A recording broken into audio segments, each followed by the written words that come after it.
이 냄새나는 늙은이가! 짝! 날카로운 소리가 화장실에 울려 퍼졌습니다. 남자의 손바닥이 68. 노인의 뺨을 강타했어요. 토사물이 널브러진 대리석 바닥 위에서 노인이 휘청거렸습니다. 저는 문틈 사이로 그 광경을 보며 숨이 멎는 것 같았어요. 회색 청소복을 입고 무릎 꿇은 그 노인은 다름 아닌 제 시어머니였거든요. 노인정에서 춤을 배운다던 어머니가 왜 호텔 화장실에서 맡고 있는 걸까요? 사연 시작 전 구독과 좋아요를 눌러주시면 그곳에 축복이 가득하시기를 바라겠습니다. 서울중앙지검 특수부 조사실의 공기는 언제나 무겁고 차갑습니다.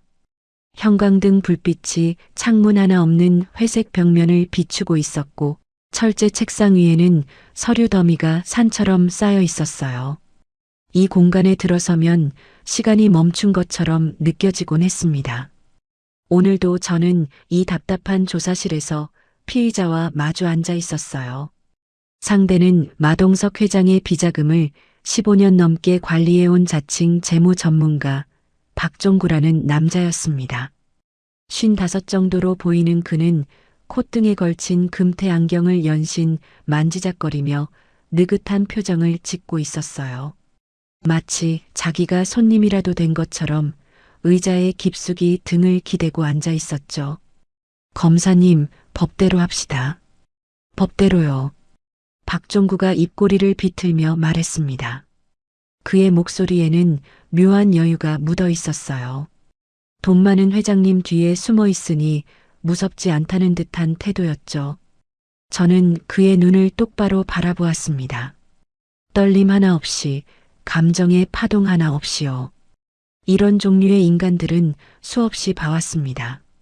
처음엔 큰 소리치다가 결국엔 무릎을 꿇는 자들이었어요. 법대로요? 좋습니다. 저는 책상 위에 놓인 서류철을 천천히 펼쳤습니다. 손가락 끝으로 특정 문장을 짚으며 또박또박 읽어내려갔어요. 특정경제범죄 가중처벌 등에 관한 법률 제3조. 횡령 또는 배임의 범행으로 취득하거나 제3자로 하여금 취득하게 한 재물의 가액이 50억 원 이상인 때에는 무기 또는 5년 이상의 징역에 처한다. 박종구의 손이 멈췄습니다. 안경을 만지던 손가락이 허공에서 굳어버렸죠. 저는 서류철을 탁 소리가 나게 덮으며 말을 이었습니다. 지금 당신이 관리한 비자금 총액이 얼마인지 알고 계시죠? 823억입니다. 법대로 하면 무기징역도 가능해요. 박종구의 이마에 송골송골 땀이 맺히기 시작했습니다. 조금 전까지의 여유로운 표정은 온데간데 없이 사라져 있었어요. 금태 안경 너머로 보이는 눈동자가 불안하게 흔들리고 있었습니다. 저는 속으로 작은 만족감을 느끼며 조사를 계속했어요. 이 정도면 곧 입을 열겠다는 확신이 들었습니다. 2시간쯤 지났을까요? 조사실 문이 열리며 수사관 한 명이 조심스럽게 들어왔습니다. 그는 제 귀에 대고 조용히 속삭였어요. 검사님, 마동석 회장이 오늘 밤 더 킹 호텔에서 정재계 인사들을 불러 모아 초호화 파티를 연답니다. 과시하기 좋아하는 양반이라 시끄러울 겁니다. 더 킹 호텔이라. 강남 한복판에 우뚝 솟은 그 거대한 건물이 머릿속에 그려졌습니다. 마 회장이 소유한 호텔 중에서도 가장 화려하다고 소문난 곳이었죠. 검찰 수사를 받는 와중에 파티라니 저를 우습게 보는 건지 아니면 배짱이 두둑한 건지 알 수 없었습니다. 당장이라도 현장을 덮치고 싶었어요. 손이 근질근질했습니다. 하지만 조급함은 금물이었어요. 확실한 물증, 비자금 장부 원본을 확보하기 전까지는 섣불리 움직여선 안 됐습니다. 저는 속으로 하루만, 딱 하루만 더 참자고 이를 악물었어요. 조사를 마무리한 건 저녁 7시가 넘어서였습니다. 지하 주차장으로 내려가 차에 시동을 걸었어요. 퇴근길 도로는 빨간 브레이크 등으로 가득했고 저는 그 정체 속에 갇혀 라디오를 틀었습니다. 다음 뉴스입니다. 서울 노원구의 한 원룸에서 78세 독거노인이 숨진 지 일주일 만에 발견되었습니다. 이웃 주민들은 고인이 평소 자녀들과 연락이 뜸했다고 전했습니다. 뉴스를 듣는 순간 가슴 한쪽이 서늘해지는 기분이었어요. 운전대를 잡은 손에 힘이 들어갔습니다. 무심코 집에 계실 어머니를 떠올렸어요. 시어머니 오말순 여사님, 68배 나이에도 매일 노인대학에 다니신다며 아침마다 부지런히 집을 나서시는 분이셨죠. 항상 밝게 웃으시지만 가끔 혼자 계실 때 외로우시진 않을까 걱정이 되곤 했습니다. 집 앞 골목에 차를 대고 현관문을 열었습니다. 그 순간 코끝을 간지럽히는 익숙한 냄새가 밀려왔어요. 구수한 청국장 냄새였습니다. 어머니가 제가 좋아하는 청국장을 끓여주신 거였죠. 하지만 그 뒤에 숨은 또 다른 냄새가 제 발걸음을 멈추게 했습니다. 알싸하게 코를 찌르는 파스 냄새였어요. 요즘 들어 이 냄새가 부쩍 짙어진 것 같았습니다. 우리 며느리 왔니? 밥 먹자. 부엌에서 어머니의 목소리가 들려왔습니다. 저는 신발을 벗으며 부엌 쪽으로 걸어갔어요. 싱크대 앞에 서 계신 어머니의 뒷모습이 보였습니다. 어머니는 제 기척을 느끼고 돌아서셨지만 허리를 제대로 펴지 못하고 엉거주춤한 자세로 일어나셨어요. 인상을 살짝 찌푸리시는 게 보였습니다. 어머니, 허리 또 아프세요? 제가 걱정스러운 목소리로 물었습니다. 어머니는 손사래를 치시며 억지로 웃으셨어요. 아이고, 이 정도야 아무것도 아니야. 오늘 노인대학에서 트로트 춤을 배웠는데 내가 좀 무리했나 봐. 젊은 사람들처럼 막 돌고 그랬거든. 어머니의 말씀에 저는 고개를 끄덕였습니다. 하지만 뭔가 이상했어요. 어머니의 손을 보는 순간 저도 모르게 눈살을 찌푸리게 됐습니다. 손마디가 물에 불린 것처럼 퉁퉁 부어 있었고 손톱 밑에는 검은 때가 끼어 있었어요. 춤을 춘다고 손이 저렇게 될 리가 없었습니다. 어머니, 손이 왜 그래요? 제가 물었습니다. 어머니는 화들짝 놀라시며 두 손을 앞치마 뒤로 황급히 감추셨어요. 눈동자가 불안하게 흔들리는 게 보였습니다. 아, 이거 오늘 노인대학에서 찰흙공예 수업을 했거든. 찰흙을 너무 오래 주물렀더니 이렇게 됐네. 별거 아니야, 걱정 마. 어머니의 목소리가 살짝 떨리는 것 같았습니다. 시선도 제 눈을 피하고 계셨어요. 하지만 저는 더 이상 캐묻지 않았습니다. 어머니가 불편해하시는 게 느껴졌거든요. 그냥 노인대학에서 이것저것 많이 하시나 보다 하고 넘겼습니다. 저녁 식탁에는 청국장찌개와 굴비구이, 그리고 갖가지 반찬들이 올라왔습니다. 어머니는 언제나 이렇게 푸짐하게 차려주셨어요. 남편 현우가 숟가락을 들며 능청스럽게 말했습니다. 엄마 요새 춤바람 나서 며느리보다 더 바쁜 거 아니야? 노인대학에서 완전 인기 스타시겠다. 저는 식탁 밑으로 남편의 정강이를 세게 걷어찼습니다. 현우가 의학하고 비명을 지르며 저를 쳐다봤지만 저는 아무렇지 않은 표정으로 밥을 떴어요. 철없는 소리 좀 그만하라는 무언의 경고였죠. 어머니는 제 밥그릇에 굴비를 정성껏 발라 올려주시며 말씀하셨습니다. 지수야, 너는 나쁜 사람들 잡느라 얼마나 힘드니? 내 걱정은 말고 내 일에만 집중해라. 어머니는 아무 걱정 없어.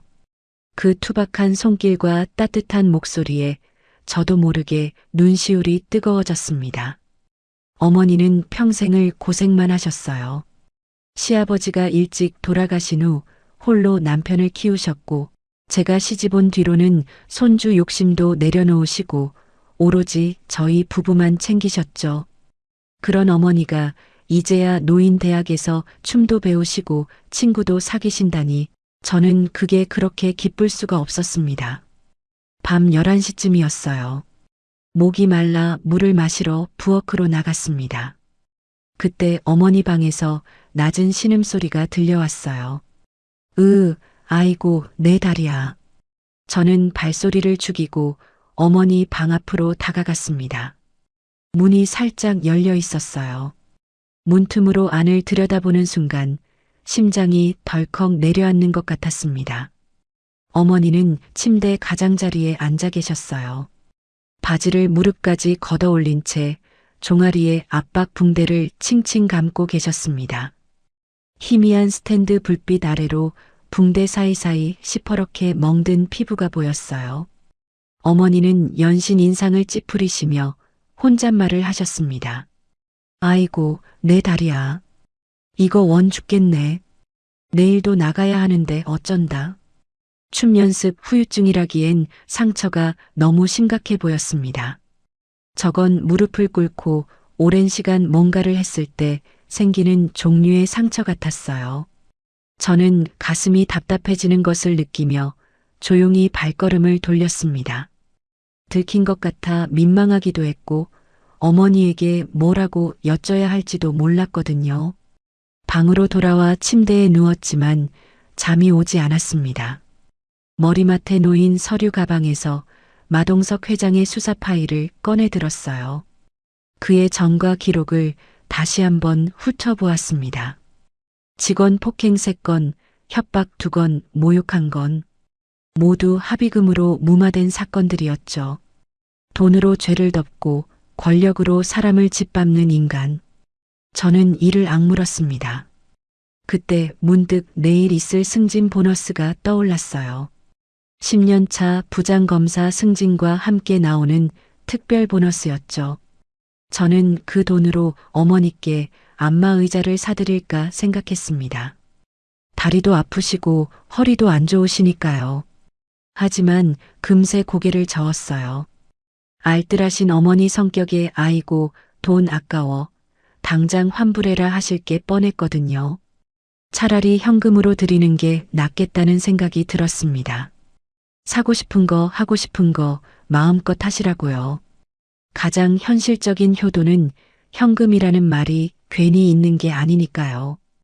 200만 원 정도면 어머니가 좋아하시는 거 실컷 사시고도 남으실 거예요.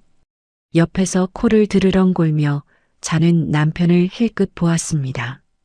저는 핸드폰을 꺼내 메모장을 열었어요. 어머니께 드릴 편지 문구를 적어보았습니다.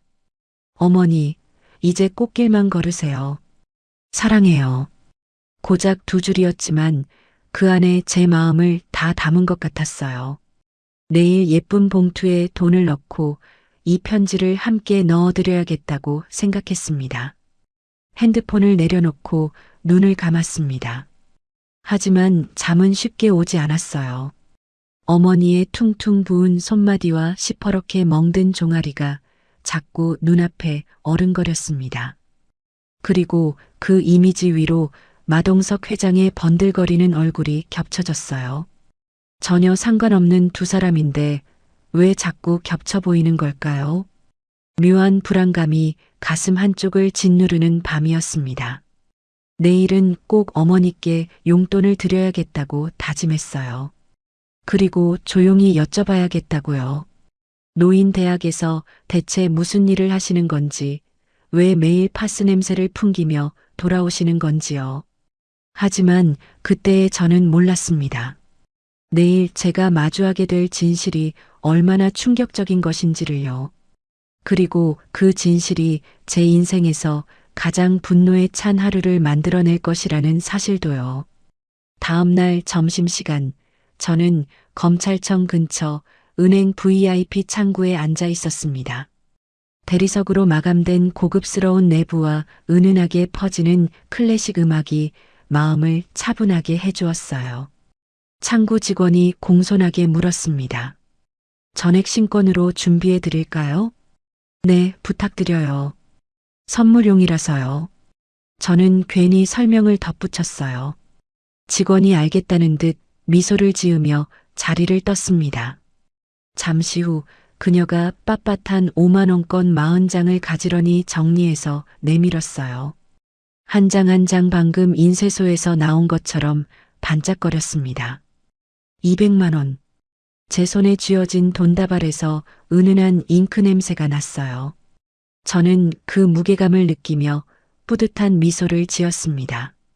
10년 동안 검사 생활을 하면서 처음으로 어머니께 드리는 제대로 된 용돈이었거든요. 그동안은 늘 바쁘다는 핑계로 명절 때 얼마 안 되는 돈만 드렸었는데 이번엔 달랐습니다. 은행을 나와 근처 문구점에 들렀어요. 진열대를 한참 둘러보다가 연분홍색 고급 봉투를 골랐습니다. 어머니가 좋아하실 것 같은 은은한 색이었어요. 계산대 옆에 놓인 예쁜 편지지도 하나 집었습니다. 문구점 한쪽 구석에 서서 어젯밤 메모장에 적어둔 문구를 정성껏 옮겨 적었어요. 글씨가 삐뚤어질까봐 손에 힘을 주며 또박또박 썼습니다. 어머니, 이제 꽃길만 걸으세요. 사랑해요. 며느리 지수 올림. 그리고 빳빳한 신권들을 차곡차곡 봉투 안에 넣었어요. 봉투가 도톰하게 부풀어 올랐습니다. 봉투 입구를 예쁘게 접어 스티커로 붙이고 가슴 안주머니에 소중하게 넣었어요. 심장 박동이 느껴지는 곳에 딱 닿았습니다. 사무실로 돌아가려다 문득 생각이 바뀌었어요. 오후에 중요한 회의가 있긴 했지만 수사팀장에게 양해를 구하고 반차를 내기로 했습니다. 어머니께서 노인 대학 수업을 마치시는 시간에 맞춰 가서 깜짝 선물을 드리면 얼마나 좋아하실까요? 그 생각에 가슴이 설레었어요. 핸드폰을 꺼내 어머니께 전화를 걸었습니다. 신호음이 3번 울린 후 어머니 목소리가 들려왔어요. 응, 지수야. 웬일이니? 점심은 먹었어? 평소처럼 다정한 목소리였습니다. 네, 먹었어요. 어머니, 오늘 제가 일찍 끝나서요. 노인 대학 앞으로 모시러 갈게요. 오랜만에 맛있는 것 같이 먹어요. 전화기 너머로 잠깐 침묵이 흘렀습니다. 1초, 2초. 그 짧은 침묵이 묘하게 길게 느껴졌어요. 그리고 어머니의 당황한 목소리가 들려왔습니다. 아니다. 오늘은 수업이 늦게 끝나. 특별 활동이 있어서 그래. 동아리 회식도 있고. 그냥 집에서 보자. 목소리가 평소와 확연히 달랐어요. 말끝이 떨리고 있었고 단어와 단어 사이에 불필요한 틈이 있었습니다. 저는 이런 목소리를 잘 알았어요. 조사실에서 거짓말하는 피의자들이 흔히 보이는 패턴이었거든요. 어머니, 괜찮아요. 제가 기다릴게요. 몇 시에 끝나세요? 저는 일부러 다정하게 물었습니다. 아이고, 됐다니까. 바쁜 사람이 뭘 그래. 검사가 얼마나 바쁜데. 엄마 알아서 갈 테니까 신경 끄고 일이나 해. 끊어. 뚜뚜뚜. 어머니가 급하게 전화를 끊으셨습니다. 저는 핸드폰 화면을 멍하니 바라보았어요. 검은 화면에 제 얼굴이 희미하게 비쳤습니다. 눈썹이 찌푸려져 있었어요. 분명히 뭔가 숨기고 계셨습니다. 어젯밤 본 시퍼런 멍과 부은 손마디가 떠올랐어요. 혹시 어디 아프신 걸 숨기시는 건 아닐까요? 큰 병원에 다니시면서 저희한테 걱정 끼칠까봐 말씀 안 하시는 건 아닐까요? 아니면 요즘 기승을 부리는 보이스피싱에 당하신 건 아닐까요? 어르신들을 노리는 사기꾼들이 얼마나 많은데요. 온갖 불길한 생각이 머릿속을 소용돌이처럼 휘몰아쳤습니다. 저는 결심했어요. 어머니 뒤를 밟아보기로요. 검사가 가족을 미행하다니 스스로 생각해도 우습긴 했습니다. 하지만 그게 아니면 도저히 마음이 놓이지 않았거든요. 무슨 일이 있는지 직접 확인해야만 했어요. 오후 1시 반쯤 집 근처 골목길에 차를 세웠습니다. 어머니가 외출하시는 시간에 맞춰 잠복을 시작했어요. 에어컨을 틀고 운전석에 깊숙이 앉아 현관문을 주시했습니다. 선글라스를 끼고 야구 모자를 눌렀었어요. 혹시라도 어머니 눈에 띄면 안 되니까요. 30분쯤 지났을까요? 드디어 현관문이 열리고 어머니가 나오셨습니다. 저는 몸을 낮추며 숨을 죽였어요. 어머니는 화려한 주황색 등산복 점퍼를 입고 계셨습니다. 노인 대학 갈 때 항상 입으시는 옷이었죠. 머리도 깔끔하게 빗으셨고 얼굴에는 연한 화장도 하신 것 같았어요.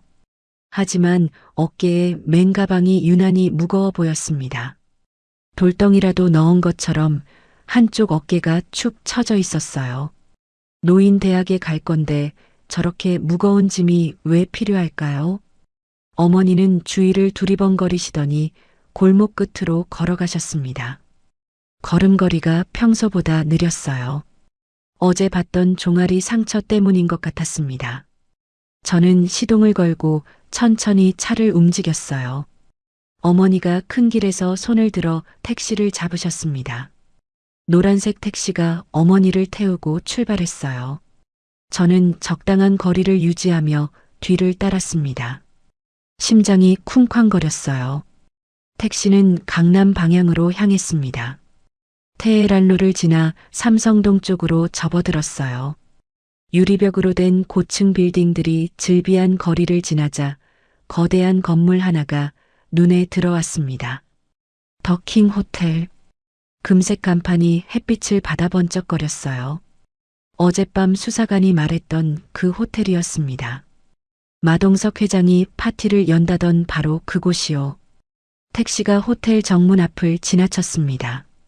저는 당연히 정문에서 내리실 줄 알았어요. 혹시 호텔 카페에서 친구분을 만나시나 보다 생각했거든요. 하지만 택시는 정문을 지나쳐 호텔 뒤편 후미진 골목으로 들어갔습니다. 심장이 불안하게 뛰기 시작했어요. 저도 모르게 운전대를 꽉 움켜쥐었습니다. 손바닥에 땀이 났어요. 택시가 멈춘 곳은 호텔 뒷골목의 직원 전용 출입구 앞이었습니다. 회색 철문 위에 관계자 외 출입 금지라는 낡은 팻말이 붙어 있었어요. 주변에는 음식물 쓰레기 냄새가 풍기는 대형 쓰레기통들이 늘어서 있었습니다. 화려한 호텔 정문과는 완전히 다른 풍경이었어요. 어머니가 택시에서 내리셨습니다. 저는 급히 차를 골목 구석에 세우고 숨을 죽였어요. 어머니는 주위를 조심스럽게 살피시더니 출입구역 구석진 곳으로 걸어가셨습니다. 그리고 어깨에 맨 가방을 내려 열기 시작하셨어요. 제 눈이 커졌습니다. 심장이 멎는 것 같았어요. 어머니가 화려한 주황색 등산복 점퍼를 벗으셨거든요. 그 안에는 허름한 회색 작업복 조끼가 입혀져 있었습니다. 남루하고 빛바랜 조끼였어요. 여기저기 얼룩이 묻어 있었고 단추 하나는 떨어져 나가 있었습니다. 어머니는 가방에서 노란 고무장갑과 낡은 앞치마를 꺼내 착용하셨어요. 그 순간 낡은 봉고차 한 대가 골목으로 들어왔습니다. 차에서 인상이 험악한 사내가 내렸어요. 50대 초반으로 보이는 그는 팔뚝에 청소용역 업체 반장 완장을 차고 있었습니다. 배가 불룩 나온 체형에 눈매가 사나웠어요. 오 여사, 동작이 왜 이렇게 굼떠? 오늘 VIP 행사 있어서 비상이라고. 사내가 어머니를 향해 소리쳤습니다. 거칠고 짜증 섞인 목소리가 골목에 울려 퍼졌어요. 저는 차 안에서 그 광경을 보며 숨이 막히는 것 같았습니다. 어머니가 허리를 깊이 숙이셨어요. 거의 90도 가까이 꺾으시며 비굴한 목소리로 말씀하셨습니다. 죄송합니다, 반장님. 다리가 좀 아파서요. 바로 들어갈게요. 반장이라 불린 사내가 성큼성큼 다가와 어머니 등짝을 손바닥으로 툭 쳤습니다. 제가 보기에도 꽤 세게 친 것 같았어요. 어머니의 몸이 앞으로 휘청거렸습니다. 아프면 집에 가서 쉬든가. 남한테 피해주지 말고 빨리 들어가. 어머니가 고개를 숙인 채 철문 안으로 들어가셨습니다.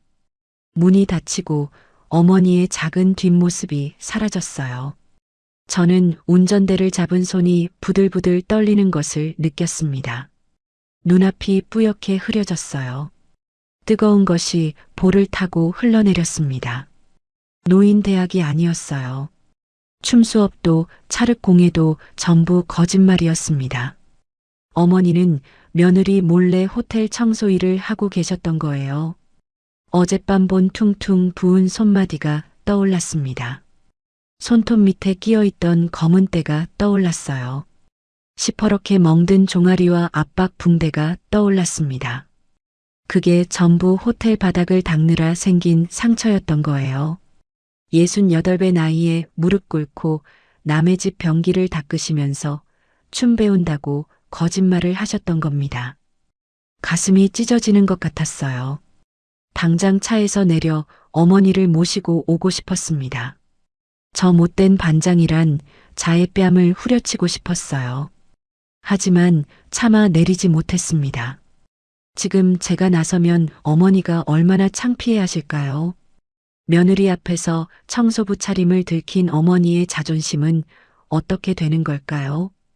저는 흐르는 눈물을 손등으로 훔치며 생각을 정리했습니다. 일단 호텔 안으로 들어가서 어머니가 어떤 대우를 받는지 확인하기로 했어요. 그리고 조용히 다가가 어머니를 모시고 나오기로요. 품속에 연분홍 봉투를 만졌습니다. 200만 원이 든 두툼한 봉투가 손끝에 닿았어요. 이 돈으로 어머니 웃는 얼굴을 보려고 했는데 지금 이 돈이 왜 이렇게 무겁게 느껴지는 걸까요? 저는 깊은 한숨을 내쉬며 차에서 내렸습니다. 호텔 정문을 향해 걸어가면서 속으로 다짐했어요. 오늘이 마지막이에요, 어머니. 다시는 이런 일 못하시게 할 거예요. 하지만 그때의 저는 몰랐습니다. 호텔 안에서 제가 마주하게 될 광경이 지금 이 충격보다 훨씬 더 참혹한 것이라는 사실을요. 더킹 호텔 정문을 통과하는 순간 완전히 다른 세계가 펼쳐졌습니다. 천장에서 내려오는 거대한 크리스탈 샹들리에가 눈부시게 빛나고 있었어요. 수천 개의 유리 조각들이 햇빛을 받아 무지개 빛으로 반짝거렸습니다. 대리석 바닥은 거울처럼 매끈했고 제 모습이 그대로 비칠 정도였어요. 어디선가 흘러나오는 클래식 피아노 선율이 공간을 가득 채웠습니다. 로비 곳곳에는 명품 가방을 든 귀부인들과 양복을 빳빳하게 차려입은 신사들이 오가고 있었어요. 그들의 구두는 한 켤레에 수백만 원은 좋게 넘어 보였고 손목에 찬 시계는 제 월급 몇 달치는 될 것 같았습니다. 공기마저도 달콤한 향수 냄새로 가득했어요. 저는 문득 제 차림새를 내려다보았습니다. 검찰청에서 입고 나온 검소한 정장이 이 공간에서는 초라하게 느껴졌어요. 하지만 지금 그게 중요한 게 아니었습니다. 저는 일부러 선글라스를 끼고 로비 한쪽 구석진 소파에 앉았어요. 투숙객인 척하면서 청소부들의 동선을 살피기로 했습니다. 소파에 앉아 주위를 둘러보았어요. 로비 이곳저곳에서 회색 유니폼을 입은 청소부들이 눈에 띄지 않게 움직이고 있었습니다. 그들은 마치 유령처럼 조용히 일하고 있었어요. 손님들과 눈을 마주치면 황급히 고개를 숙이고 최대한 존재감을 지우려 애쓰는 모습이었습니다. 5분쯤 지났을까요? 로비 한쪽에 있는 화물용 엘리베이터 문이 열렸습니다. 그리고 제 몸집보다 더 큰 청소 카트를 낑낑대며 미는 작은 체구의 여자가 나왔어요. 회색 작업복에 노란 고무장갑. 어머니였습니다. 심장이 쿵 하고 내려앉았어요. 멀리서 봐도 어머니의 유니폼 바지가 헐렁해서 더욱 왜소해 보였습니다. 허리가 굽은 채로 무거운 카트를 미시는 뒷모습이 너무나 작고 초라했어요. 카트 안에는 걸레와 세제, 쓰레기 봉투가 가득 실려 있었습니다. 어머니가 로비 한쪽 구석으로 카트를 몰고 가셨습니다. 그리고 대리석 바닥에 무릎을 꿇으셨어요. 저는 숨을 삼켰습니다. 어머니가 걸레를 꺼내 바닥에 묻은 얼룩을 지우기 시작하셨거든요. 무릎을 꿇을 때마다 미간을 찌푸리시며 으윽하고 작은 신음을 삼키시는 게 보였어요. 어젯밤 본 시퍼런 멍과 압박 붕대가 떠올랐습니다. 저 무릎으로 매일 이렇게 차가운 대리석 바닥을 닦으셨던 거예요. 그때 화려한 밍크 코트를 걸친 중년 여자가 로비를 가로질러 걸어왔습니다. 손에는 테이크아웃 커피 컵을 들고 있었어요. 높은 굽의 구두를 신고 핸드폰 통화에 정신이 팔려 앞을 제대로 보지 않고 걷고 있었습니다. 그러다 어머니가 닦고 있는 구역 바로 옆을 지나치면서 발을 헛디뎠어요. 커피가 출렁거리며 바닥에 절반쯤 쏟아졌습니다. 갈색 액체가 반짝이는 대리석 위로 번져나갔어요. 어머니가 화들짝 놀라 일어나셨어요. 그리고 황급히 그 여자에게 다가가셨습니다. 죄송합니다, 사모님. 제가 비켜드릴게요. 금방 닦겠습니다. 어머니의 목소리는 지나칠 정도로 공손했어요. 거의 애원하는 것처럼 들렸습니다. 그런데 그 귀부인이라는 여자의 반응은 제 예상을 완전히 벗어났어요. 뭐야? 아줌마 때문에 내 구두에 튀었잖아. 눈을 어디다 달고 다녀? 날카로운 목소리가 로비에 울려 퍼졌습니다. 주변 사람들의 시선이 그쪽으로 쏠렸어요. 몇몇 투숙객들이 수군거리기 시작했습니다. 저도 모르게 소파에서 벌떡 일어났어요. 어머니가 허리를 깊이 숙이셨어요. 거의 땅에 닿을 것처럼 고개를 숙이시며 연신 사과하셨습니다. 죄송합니다, 사모님. 제가 잘못했어요. 제가 늙어서 눈이 어두웠나 봐요. 제가 닦아드릴게요. 어머니가 주머니에서 물티슈를 꺼내셨습니다. 그리고 그 자리에서 무릎을 꿇으셨어요. 귀부인의 구두 앞에 무릎을 꿇고 물티슈로 구두를 닦기 시작하셨습니다. 68배 어머니가 30도 안 되어 보이는 여자 앞에 무릎을 꿇은 거예요. 저는 그 광경을 보며 눈앞이 빨갛게 물드는 것을 느꼈어요. 손톱이 손바닥을 파고들 정도로 주먹을 꽉 쥐었습니다. 당장 달려가서 저 여자의 멱살을 잡고 싶었어요. 형법 제311조 모욕죄로 현행범 체포하고 싶었습니다. 하지만 다리가 움직이지 않았어요. 지금 제가 나서면 어머니가 얼마나 창피해 하실까요? 며느리 앞에서 무릎 꿇고 남의 구두를 닦는 모습을 들킨 어머니의 심정은 어떨까요? 됐어요, 됐어. 재수없게.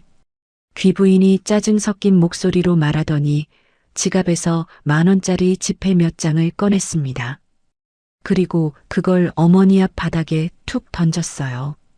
지폐가 펄럭거리며 바닥에 흩어졌습니다. 마치 거지에게 적선하듯이요. 이거나 받고 제대로 청소해요. 바닥이 왜 이렇게 미끄러워?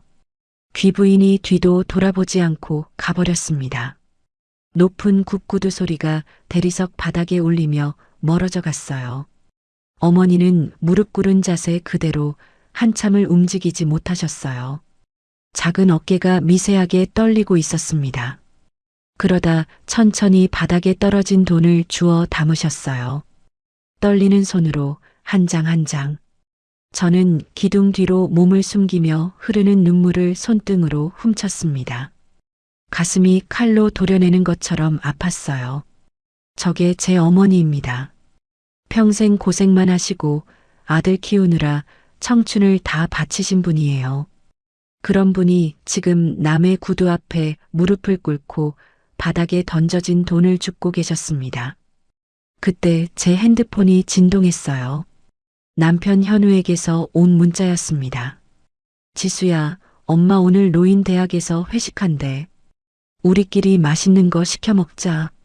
엄마 진짜 인생 즐기시네. 저는 핸드폰 화면을 보며 헛웃음이 나왔어요.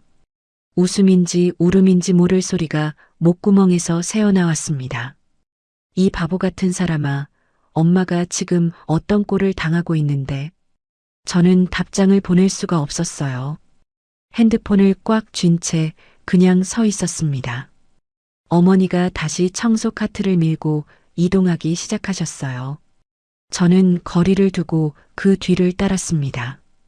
어머니는 로비를 지나 VIP 전용 복도 쪽으로 향하셨어요.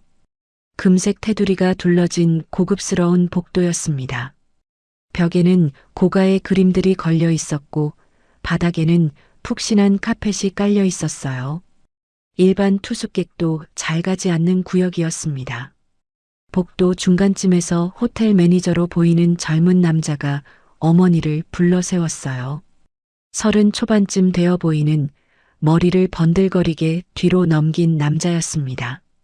단정한 양복에 금색 명찰이 달려 있었어요. 오 여사님, 지금 1층 VIP 화장실 비었으니까 얼른 가서 청소해 놓으세요. 곧 중요한 분 오십니다. 네, 알겠습니다. 어머니가 고개를 숙이며 대답하셨어요. 매니저는 그런 어머니를 위아래로 훑어보더니 인상을 찌푸렸습니다. 유니폼이 왜 이렇게 구겨져 있어요? 손님들 눈에 띄면 민망하잖아. 좀 신경 쓰세요. 죄송합니다. 다음부터 조심하겠습니다. 어머니가 또 허리를 숙이셨어요. 매니저는 코웃음을 치며 지나갔습니다. 저는 그 젊은 남자의 뒤통수를 노려보았어요. 내 어머니 나이면 당신 어머니 뻘이야. 이 버릇없는 녀석아. 속으로 욕이 절로 나왔습니다. 어머니가 절뚝거리며 청소 카트를 밀고 VIP 화장실 쪽으로 향하셨습니다. 걸음걸이가 아까보다 더 느려진 것 같았어요. 한 발 내디딜 때마다 얼굴을 찡그리셨습니다. 다리가 많이 아프신 게 분명했습니다. 저는 어머니와 거리를 유지한 채 복도를 걸었어요. 화장실 입구 근처에 커다란 화분이 놓인 구석이 있어서 거기에 몸을 숨겼습니다. 어머니가 화장실 문 앞에서 잠시 멈추셨어요. 그리고 벽에 한 손을 짚으시며 힘겹게 허리를 펴셨습니다. 아이고, 내 허리야. 내 다리야. 오늘만 버티자. 어머니의 혼잣말이 들려왔어요. 인상을 찡그리시며 허리를 두 손으로 주무르셨습니다. 그 모습을 보는데 가슴이 미어지는 것 같았어요. 저는 품속에서 연분홍 봉투를 꺼내 만졌습니다. 200만 원이 든 두툼한 봉투. 이 돈으로 어머니를 여기서 당장 데리고 나가야 해요. 더 이상 이런 일 못하시게 해야 해요. 지금 당장 다가가서 어머니 손을 잡고 싶었습니다. 어머니, 이제 그만하세요. 집에 가요. 라고 말하고 싶었어요. 하지만 발이 떨어지지 않았습니다. 저는 속으로 다짐했어요. 어머니가 청소를 마치고 나오시면 그때 자연스럽게 다가가자. 어머니가 청소 카트를 밀고 화장실 안으로 들어가셨습니다. 문이 닫혔어요. 저는 화분 뒤에서 초조하게 기다렸습니다. 그런데 바로 그때 로비 쪽에서 갑자기 소란스러운 소리가 들려왔어요. 여러 사람의 발자국 소리와 함께 누군가의 큰 목소리가 울려 퍼졌습니다. 야, 김 변호사. 그 여자 검사 아직도 내 뒤를 캐고 다녀. 그 목소리를 듣는 순간 저는 심장이 얼어붙는 것을 느꼈습니다. 너무나 익숙한 목소리였거든요. 수사자료 영상에서 수없이 들었던 그 거만하고 오만한 목소리. 마동석 회장이었습니다. 저는 화분 뒤에 더 깊이 몸을 숨기며 복도 끝에서 다가오는 일행을 바라보았어요. 검은 양복을 입은 경호원들에 둘러싸여 비틀거리며 걸어오는 뚱뚱한 남자. 얼굴이 벌겋게 달아올라 있었고 여기까지 술 냄새가 풍겨오는 것 같았습니다.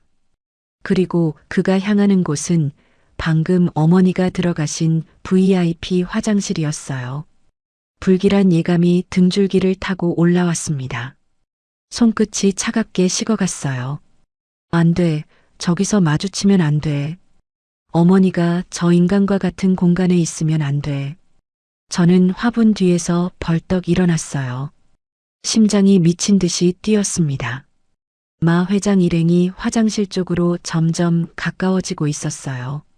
저는 어떻게든 어머니보다 먼저 저 화장실에 가야 했습니다. 마동석 회장 일행이 복도를 가득 채우며 다가오고 있었습니다. 검은 양복을 빳빳하게 차려입은 경호원이 4명, 그리고 서류 가방을 든 비서로 보이는 남자가 2명. 그 한가운데서 비틀거리며 걷는 뚱뚱한 체구의 남자가 바로 마 회장이었어요. 저는 화분 뒤에서 몸을 최대한 웅크렸습니다. 심장이 미친 듯이 뛰었어요. 귀가 멍멍할 정도로 심장 박동 소리가 크게 느껴졌습니다. 손바닥에 땀이 흥건하게 배어 나왔어요. 마 회장의 얼굴은 수사 자료 사진에서 본 것보다 훨씬 붉고 부어 있었습니다. 술에 잔뜩 취한 게 한눈에 봐도 알 수 있었습니다. 걸음걸이가 휘청거렸고 경호원 한 명이 옆에서 부축하고 있었어요. 넥타이는 풀어 헤쳐져 있었고 양복상의 단추도 2개나 풀려 있었습니다. 마 회장이 핸드폰을 귀에 대고 큰 소리로 통화하고 있었어요. 그 목소리가 복도 전체에 울려 퍼졌습니다. 술에 취해 혀가 꼬인 목소리였지만 내용은 또렷하게 들렸어요. 야, 김 변호사. 내가 분명히 말했잖아. 그 강지수란 년 어떻게든 꼬투리 잡아서 매장시키라고. 돈을 얼마나 처먹여야 입을 다물어? 제 이름이 그의 입에서 욕설과 함께 튀어나오는 것을 듣고 심장이 철렁 내려앉았습니다. 손이 차갑게 식어갔어요. 등줄기로 식은땀이 흘러내렸습니다. 저는 선글라스를 고쳐 쓰고 화분 뒤로 더 깊이 몸을 숨겼어요. 지금 들키면 안 됐습니다. 아직 영장도 없이 단독으로 온 상황이었거든요. 마 회장이 전화를 끊더니 핸드폰을 비서에게 던지듯 건넸습니다. 그리고 갑자기 얼굴을 찡그리며 배를 움켜쥐었어요. 아씨, 속이 뒤집어지네. 술을 너무 마셨나? 토할 것 같으니까 화장실 좀 가자. 비서가 황급히 허리를 숙이며 대답했어요. 네, 회장님. 바로 VIP 화장실로 모시겠습니다. 이쪽입니다. VIP 화장실. 바로 어머니가 청소하러 들어가신 그곳이었습니다. 저는 숨이 턱 막히는 것을 느꼈어요. 가슴이 조여오는 것 같았습니다. 안 돼. 저기서 마주치면 안 돼. 어머니가 저 인간과 같은 공간에 있으면 큰일 나요. 저는 화분 뒤에서 벌떡 일어났습니다. 마 회장 일행보다 먼저 화장실에 가서 어머니를 데리고 나와야 했어요. 하지만 이미 늦었습니다. 마 회장 일행이 화장실 문 앞에 거의 도착해 있었거든요. 그들의 발걸음이 너무 빨랐어요. 저는 빠른 걸음으로 화장실 쪽으로 향했습니다. 구두굽이 카펫 바닥에 푹푹 빠지는 것 같았어요. 복도가 끝없이 길게 느껴졌습니다. 심장이 터질 것처럼 뛰었어요. 제발, 제발 늦지 않기를. 속으로 기도하듯 되뇌었습니다.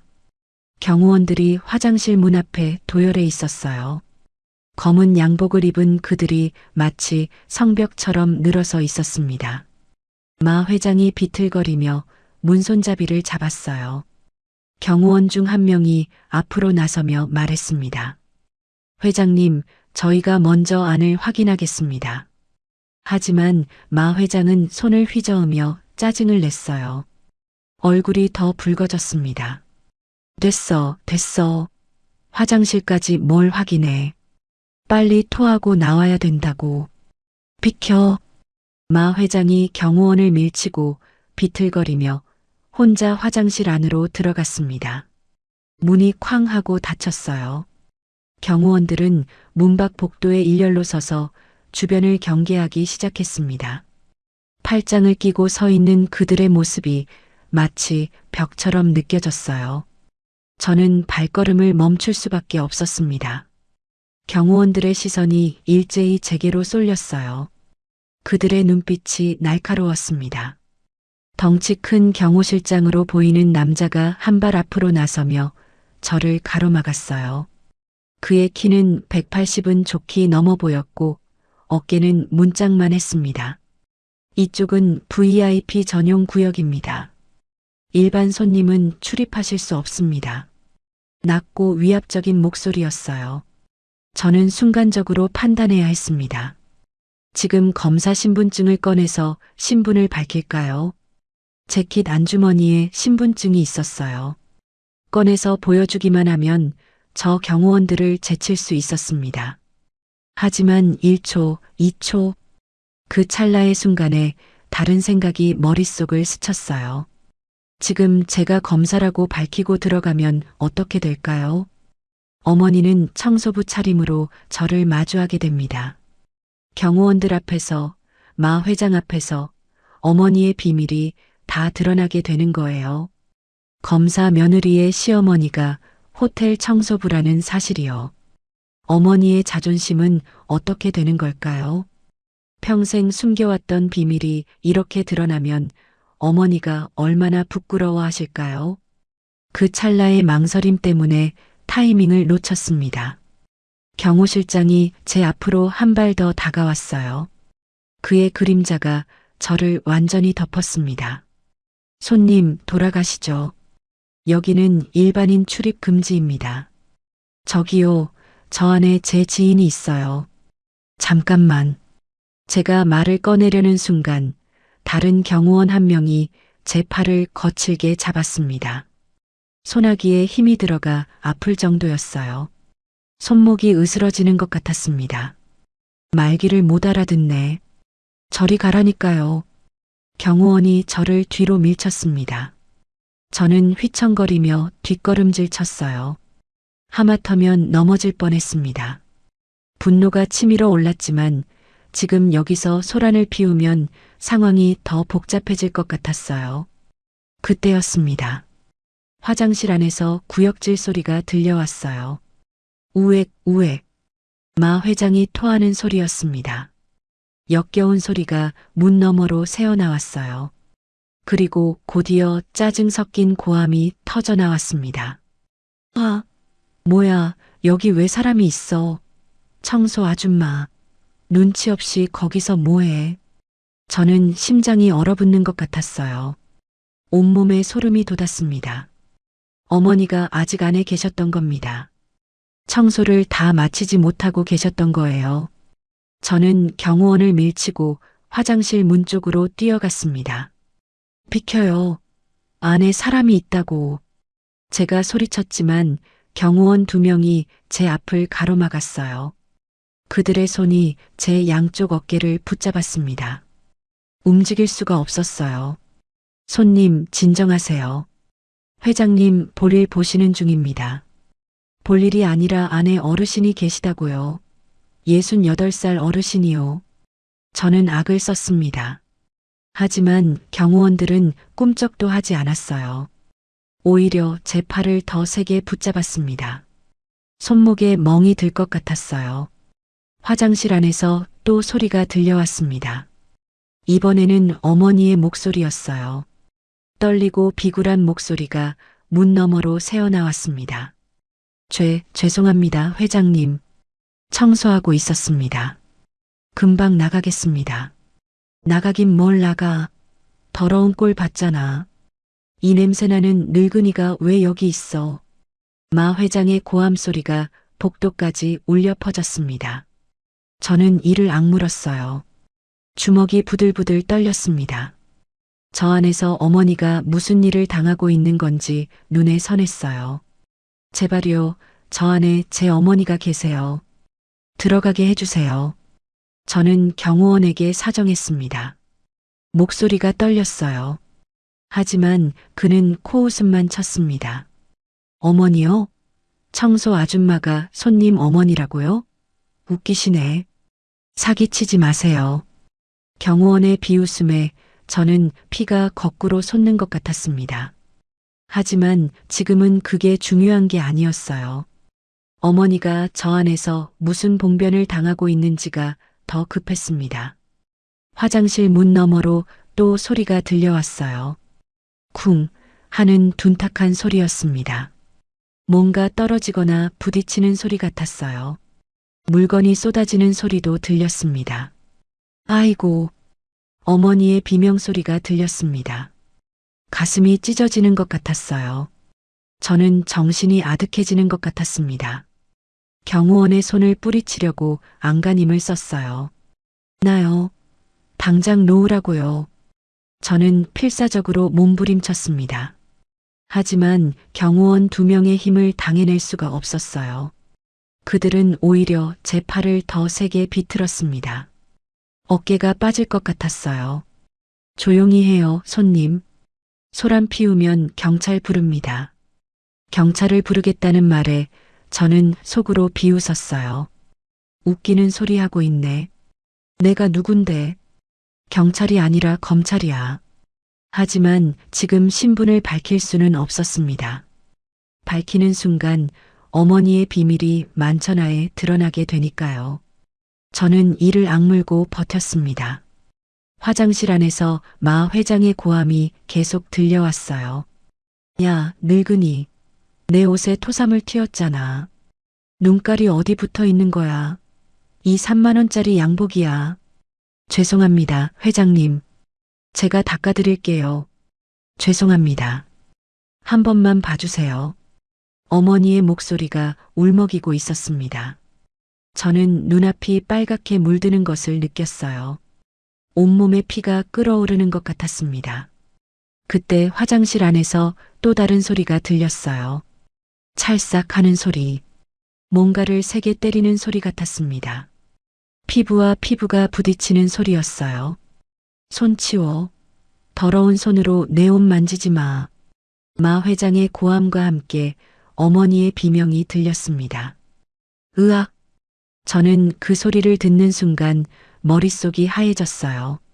더 이상 참을 수 없었습니다. 이성의 끈이 끊어지는 소리가 들리는 것 같았어요. 어머니가 맡고 있다는 생각밖에 들지 않았습니다. 저는 온 힘을 다해 경호원의 손을 뿌리쳤습니다. 손목이 아팠지만 신경 쓸 겨를이 없었어요. 그리고 화장실 문을 향해 달려갔습니다. 경호원들이 뒤에서 소리쳤지만 들리지 않았어요. 귀에 들어오는 건 오직 제 심장 소리뿐이었습니다. 복도가 슬로우 모션처럼 느리게 지나갔어요. 저는 문손잡이를 잡고 힘껏 문을 밀어젖혔습니다. 문이 벌컥 열리는 순간 눈앞에 펼쳐진 광경에 저는 그 자리에 얼어붙고 말았습니다. 숨이 턱 막혔어요. 다리에 힘이 풀리는 것 같았습니다. 세상이 멈춘 것 같았어요. 화장실 문이 열리는 순간 제 눈에 들어온 광경은 평생 잊지 못할 것 같습니다. 그 장면은 제 뇌리에 불로 지진 것처럼 각인되었어요. 최고급 대리석으로 마감된 넓은 화장실이었어요. 금색 수도꼭지가 달린 세면대, 벽면을 가득 채운 대형 거울, 은은하게 빛나는 조명. 하지만 그 화려함과는 전혀 어울리지 않는 처참한 광경이 눈앞에 펼쳐져 있었습니다. 세면대 아래 바닥에는 마 회장의 토사물이 지저분하게 널려 있었어요. 역겨운 냄새가 코를 찔렀습니다. 위산과 술 냄새가 뒤섞인 악취였어요. 그리고 그 더러운 바닥 위에 어머니가 무릎을 꿇고 걸레질을 하고 계셨습니다. 회색 작업복 바지의 무릎 부분이 토사물에 흠뻑 젖어 얼룩져 있었어요. 마 회장은 세면대를 한 손으로 짚고 비스듬히 서서 어머니를 내려다보고 있었어요. 그의 얼굴은 술기운과 분노로 시뻘겋게 달아올라 있었습니다. 고급 양복 바지에 토사물이 튀어 있었고 그걸 보며 이를 악물고 있었어요. 눈에 핏발이 서 있었습니다. 이 냄새나는 늙은이가 내 바지값이 얼만 줄 알아? 네 월급 1년치도 안 돼. 마 회장이 어머니를 향해 소리쳤습니다. 고함 소리가 화장실 벽에 부딪혀 울려 퍼졌어요. 침이 튀었습니다. 어머니는 고개도 들지 못한 채 바닥만 바라보며 연신 사과하고 계셨어요. 죄송합니다, 회장님. 제가 빨리 못 피해서요. 죽을 죄를 졌습니다. 어머니의 목소리가 떨리고 있었어요. 작은 어깨가 파르르 떨리는 게 보였습니다. 저는 문 앞에 서서 그 광경을 보며 온몸이 굳어버렸어요. 다리가 떨려서 한 발짝도 움직일 수가 없었습니다. 숨을 쉬는 것조차 잊은 것 같았어요. 그때 마 회장이 발을 들어 올렸어요. 번쩍거리는 구두였습니다. 그리고 바닥을 닦고 있던 어머니의 손등을 그 구두발로 툭 걷어찼어요. 거칠고 잔인한 동작이었습니다. 치우지 마. 더러운 손으로 내 눈앞에서 알짱거리지 말라고. 으악! 어머니가 비명을 지르며 뒤로 넘어지셨어요. 걸레가 바닥에 나뒹굴었습니다. 어머니는 걷어차인 손을 부여잡고 고통스러운 표정을 지으셨어요. 얼굴이 새하얗게 질려 있었습니다. 손등이 빨갛게 부어오르기 시작했어요. 저는 그 순간 머릿속에서 무언가가 끊어지는 소리를 들었습니다. 시야가 붉게 물들기 시작했어요. 심장이 미친 듯이 뛰었고 귀에서는 웅웅거리는 소리가 났습니다. 온몸에 피가 끓어오르는 것 같았어요. 저 인간을 죽여버리고 싶다는 생각이 번개처럼 스쳤습니다. 하지만 어머니가 다시 일어나셨어요. 걷어차인 손을 부여잡은 채로 비틀거리며 다시 무릎을 꿇으셨습니다. 그 모습이 너무나 처절했어요. 그리고 어머니는 믿을 수 없는 말씀을 하셨습니다. 회장님, 한 번만 봐주세요. 저 여기서 잘리면 안 돼요. 어머니의 목소리는 애원하는 것 그 자체였습니다. 눈가에 눈물이 그렁그렁 맺혀 있었어요. 손은 떨리고 있었고 목소리는 갈라져 있었습니다. 아들 장가 보내고 며느리 용돈도 줘야 하는데요. 제발요, 회장님. 없던 일로 해주세요. 그 말을 듣는 순간 제 가슴이 칼로 난도질 당하는 것 같았어요. 숨을 쉴 수가 없었습니다. 어머니가 이 수모를 참는 이유가 저 때문이라는 걸 알았거든요. 며느리 용돈 주려고 이 나이에 무릎 꿇고 남의 토사물을 닦고 계셨던 거예요. 뺨을 맞고 손을 걷어차여도 자식 걱정을 하고 계셨던 겁니다. 마 회장이 비웃음을 터뜨렸어요. 그 웃음소리가 화장실 벽에 울려 퍼졌습니다. 역겹고 잔인한 웃음이었어요. 거지 같은 집구석이네. 아들 장가, 며느리 용돈? 그딴 거 줄 돈도 없으면서 왜 살아? 마 회장이 어머니를 내려다보며 조롱했어요. 그의 눈에는 경멸이 가득했습니다. 어머니를 사람으로 보지 않는 눈빛이었어요. 마치 벌레를 보듯이요. 야, 일어나. 교육을 좀 다시 시켜야겠어. 마 회장이 손을 높이 치켜들었습니다. 손바닥이 활짝 펴져 있었어요. 때리려는 동작이었습니다. 어머니는 손등을 부여잡은 채 고개를 숙이고 있었어요. 피할 생각조차 못하시는 것 같았습니다. 몸이 얼어붙은 것처럼 움직이지 않으셨어요. 안 돼. 저도 모르게 소리가 튀어나왔어요.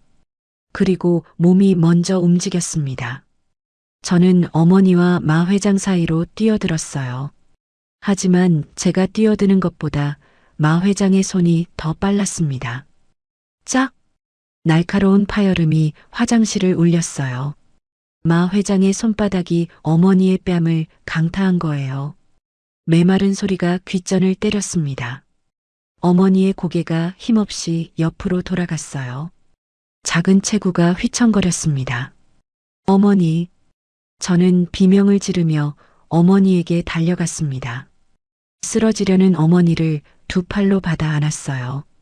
어머니의 몸이 제 품으로 쓰러져 들어왔습니다. 깃털처럼 가벼웠어요. 평생 고생만 하신 분이 이렇게 가벼울 수가 있을까요? 가슴이 미어지는 것 같았습니다. 어머니의 왼쪽 뺨이 시뻘겋게 부어오르고 있었어요. 5손가락 자국이 선명하게 찍혀 있었습니다. 입술 가장자리에서 피가 살짝 배어나오고 있었어요. 저는 그 광경을 보며 눈물이 왈칵 쏟아졌습니다. 어머니, 괜찮으세요? 어머니. 저는 울먹이며 어머니의 얼굴을 살폈어요. 어머니는 멍한 표정으로 저를 올려다보셨습니다. 초점이 흐린 눈이었어요. 그러다 저를 알아보셨는지 눈이 커지셨습니다. 지수야? 내가 왜 여기에? 어머니의 목소리가 떨렸습니다. 당황과 수치심이 뒤섞인 표정이었어요.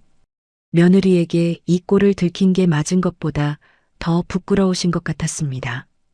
저는 어머니를 부축해 일으켰어요. 어머니의 작업복이 토사물에 젖어 있었습니다. 역겨운 냄새가 났지만 상관없었어요. 저는 어머니를 꽉 껴안았습니다. 제가 늦어서 죄송해요. 제가 더 빨리 왔어야 했는데. 저는 오열했습니다. 어깨가 들썩거릴 정도로 울었어요. 어머니가 이런 일을 하고 계신 줄 몰랐다는 죄책감, 어머니를 지키지 못했다는 자괴감이 한꺼번에 밀려왔습니다. 그때 마 회장의 비웃음 섞인 목소리가 들려왔어요. 뭐야? 이 아줌마 며느리야? 저는 고개를 들어 마 회장을 바라보았습니다. 그는 팔짱을 끼고 저희를 내려다보고 있었어요. 입꼬리가 비틀어져 올라가 있었습니다. 거지 같은 시어머니의 거지 같은 며느리네. 뭐야, 위자료 미리 챙겨온 거야? 마 회장이 킬킬거리며 바닥을 가리켰어요. 저는 그제야 바닥에 뭔가가 흩어져 있는 것을 보았습니다. 연분홍 봉투. 제가 어머니께 드리려고 준비했던 용돈 봉투였어요. 어머니를 부축하다가 품에서 떨어진 것 같았습니다. 봉투 입구가 터지면서 빳빳한 5만 원권 지폐 40장이 바닥에 흩날려 있었어요. 문제는 그 돈들이 마 회장의 토사물과 비눗물이 섞인 더러운 바닥 위에 떨어져 있다는 거였습니다. 노란 신사임당 초상이 그려진 지폐들이 지저분한 액체에 젖어 들어가고 있었어요. 제가 어머니께 드리려던 첫 용돈이, 어머니의 자존심을 세워드리려던 그 200만 원이 토사물에 버무려지고 있었습니다. 어머니가 그 광경을 보시고 소스라치게 놀라셨어요. 이게 무슨 돈이야? 아니, 지수야, 이게 뭐니? 어머니의 목소리가 떨렸습니다. 저는 대답할 수가 없었어요. 목이 메어서 말이 나오지 않았습니다. 마 회장이 젖은 5만 원권 한 장을 구둣발로 비볐어요. 질퍽거리는 소리가 났습니다. 그리고 발끝으로 돈을 찢어버렸어요. 찢어지는 소리가 귀청을 찢었습니다. 어이 젊은 아가씨, 이 푼 돈 주워 먹고 꺼져. 재수옴 붙었으니까. 마 회장이 비웃으며 말했습니다. 그는 찢어진 돈을 발로 밟으며 킬킬거렸어요. 저는 그 광경을 보았습니다.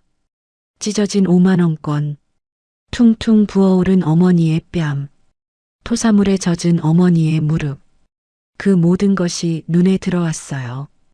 그 순간 흐르던 눈물이 멈췄습니다. 뜨거웠던 눈가가 차갑게 식어갔어요. 심장의 박동이 느려지는 것 같았습니다. 분노가 정점을 찍고 나니 이상하게도 머리가 맑아졌어요. 차가운 냉정이 돌아왔습니다. 저는 어머니를 부축해 화장실 구석에 있는 의자에 앉혀드렸어요. 어머니의 부은 뺨을 손수건으로 조심스럽게 닦아드렸습니다. 어머니, 여기 가만히 계세요. 이제 제가 알아서 할게요. 제 목소리는 더 이상 떨리지 않았어요. 차갑고 단단했습니다. 조사실에서 피의자를 신문할 때의 그 목소리였어요. 저는 주머니에서 핸드폰을 꺼냈습니다. 손이 전혀 떨리지 않았어요. 단축키 1번을 눌렀습니다. 신호음이 2번 울리고 수사관의 목소리가 들려왔어요. 강지수 검사입니다. 저는 또박또박 말했습니다. 더킹 호텔 1층 VIP 화장실. 특수부 전원 출동하세요. 1분 내로. 전화를 끊고 고개를 들었습니다. 마 회장이 저를 멍하니 바라보고 있었어요. 술 기운에 흐려졌던 눈이 점점 또렷해지고 있었습니다. 얼굴에서 혈색이 빠져나가기 시작했어요. 검사, 강지수, 마 회장의 목소리가 갈라졌습니다. 술이 확 깨는 표정이었어요. 눈이 휘둥그레졌고 입이 반쯤 벌어졌습니다. 제가 그토록 잡으려 했던 그 거만한 얼굴이 처음으로 두려움에 질려 있었어요. 저는 그의 눈을 똑바로 바라보았습니다. 한치의 흔들림도 없이요. 조사실에서 수백 명의 피의자를 마주했던 그 눈빛으로요. 네, 강지수 검사입니다. 마동석 씨, 당신 찾고 있었어요. 제 목소리는 얼음처럼 차가웠습니다. 저는 바닥에 흩어진 찢어진 돈을 내려다보았어요. 그리고 다시 마 회장을 바라보았습니다. 이제 사냥이 시작되는 거예요. 마 회장의 얼굴이 순식간에 창백해졌습니다. 술기운에 붉었던 혈색이 싹 빠져나갔어요. 눈동자가 불안하게 흔들리기 시작했습니다. 방금 전까지 호기롭게 어머니를 짓밟던 그 거만함은 온데간데 없이 사라져 있었어요. 강지수 검사? 그 강지수? 마 회장의 목소리가 떨렸습니다. 저는 한 발짝 그에게 다가갔어요. 구둣발 아래에서 토사물이 질퍽거렸지만 신경 쓰지 않았습니다. 지금 제 눈에는 오직 저 인간만 보였어요.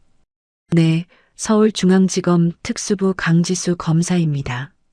마동석 씨, 방금 저희 어머니를 폭행하셨죠? 저는 또박또박 말했어요. 목소리가 화장실 벽에 울려 퍼졌습니다. 마 회장이 한 발 뒤로 물러섰어요. 등이 세면대에 부딪혔습니다. 쿵 하는 소리가 났어요. 아니, 그게... 나는 그냥... 마 회장이 말을 더듬었어요. 손이 허공을 더듬거렸습니다. 방금 전까지 어머니의 뺨을 후려치던 그 손이 지금은 벌벌 떨고 있었어요. 그 모습을 보니 속이 조금은 후련했습니다. 화장실 문이 벌컥 열렸습니다. 경호원들이 우르르 들어왔어요. 복도에서 대기하던 자들이었습니다. 그들은 저와 마 회장 사이에 끼어들려 했어요. 회장님, 괜찮으십니까? 경호실장이 다급하게 물었어요. 마 회장이 손을 번쩍 들어 경호원들을 제지했습니다. 가만 있어. 다들 가만 있으라고. 마 회장의 목소리가 날카롭게 갈라졌어요. 경호원들이 멈칫했습니다. 마 회장은 저를 뚫어지게 바라보더니 갑자기 입꼬리를 실룩거렸어요. 표정이 바뀌고 있었습니다. 강지수 검사. 그래, 나도 당신 알아. 요즘 나 뒤를 캐고 다닌다며? 마 회장의 목소리에 조금씩 여유가 돌아오고 있었어요. 그는 더럽혀진 넥타이를 느슨하게 풀며 저를 바라보았습니다. 눈에 계산적인 빛이 돌았어요. 그런데 검사님, 여기서 이러시면 곤란하지 않아요? 영장 있어요? 저는 이를 악물었어요. 영장. 그게 문제였습니다. 저는 지금 개인 자격으로 이곳에 온 거였어요. 어머니를 찾아온 것이지 수사를 위해 온 게 아니었습니다. 영장은 커녕 수사팀에 보고도 하지 않은 상태였어요. 마 회장이 제 표정에서 뭔가를 읽었는지 비웃음을 흘렸어요. 자신감이 돌아온 표정이었습니다. 영장 없이 여기까지 쫓아온 거야?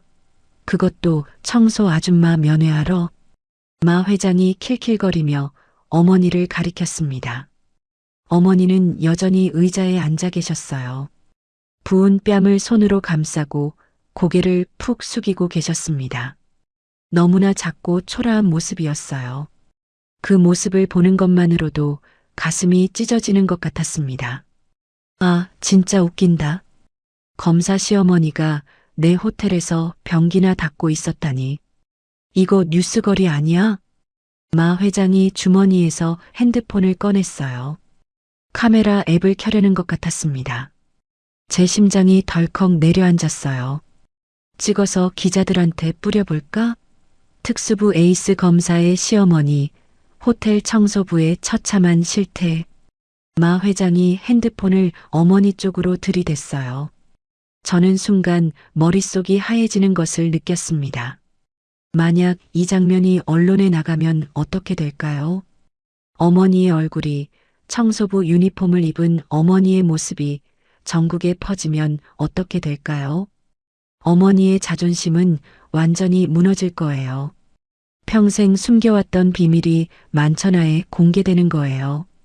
그때 어머니가 의자에서 비틀거리며 일어나셨습니다.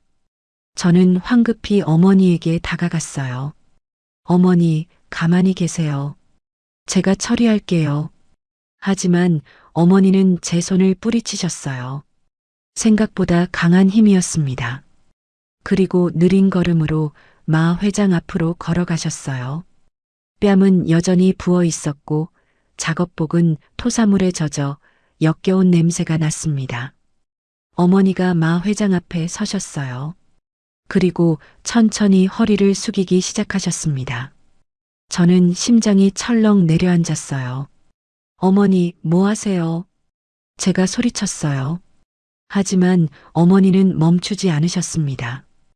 허리를 깊이 숙이시더니 낮고 떨리는 목소리로 말씀하셨어요. 회장님, 저희 며느리 좀 봐주세요.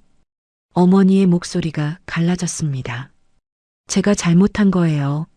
며느리는 아무것도 몰랐어요. 저 때문에 괜히 오해받으면 안 돼요. 제발이요.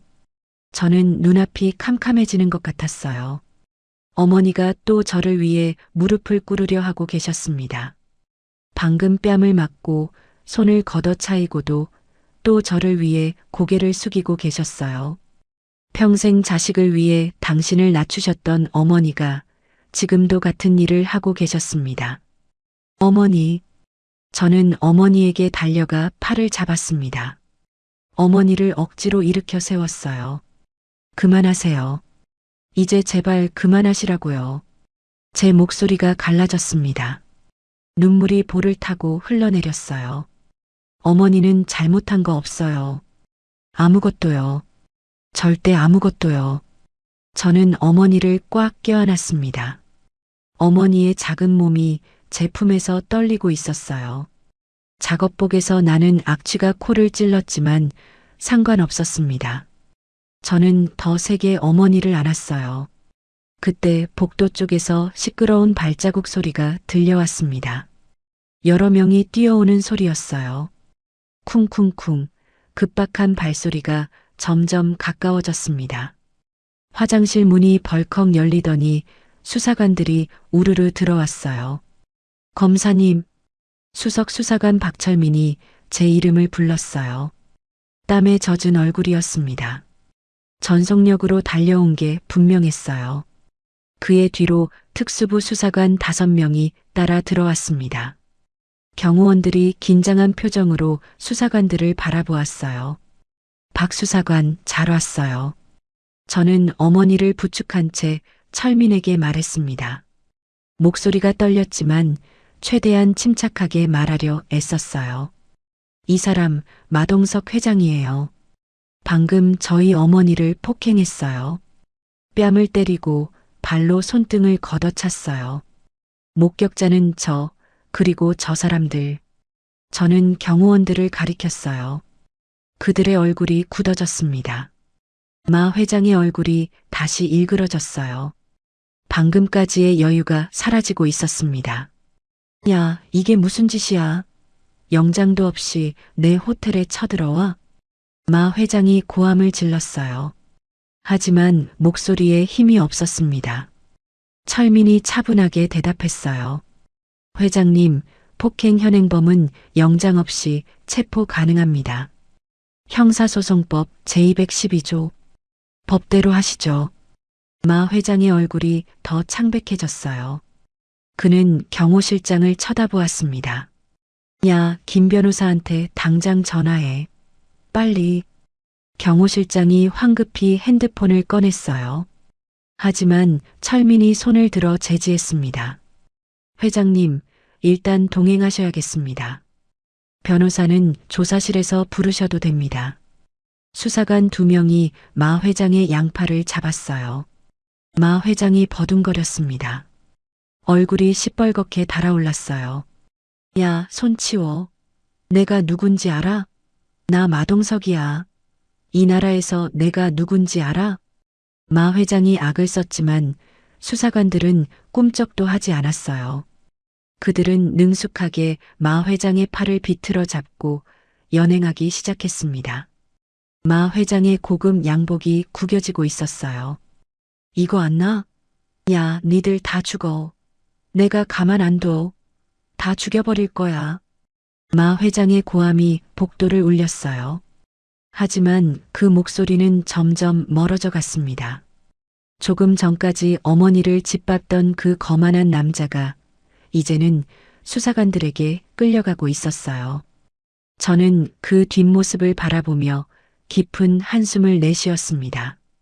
긴장이 풀리면서 다리에 힘이 빠지는 것 같았어요.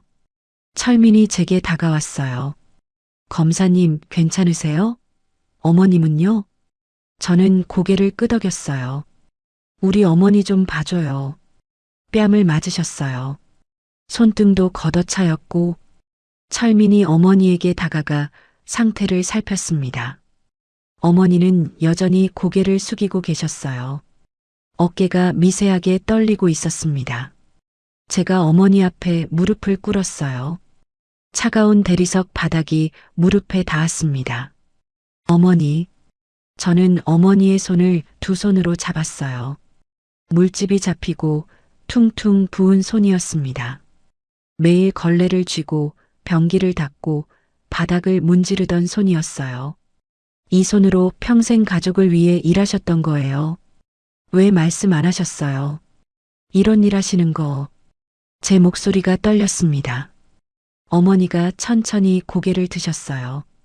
눈가에 눈물이 그렁그렁 맺혀 있었습니다. 부은 뺨 위로 눈물 자국이 나 있었어요. 지수야. 어머니의 목소리가 잠겨 있었어요. 미안해.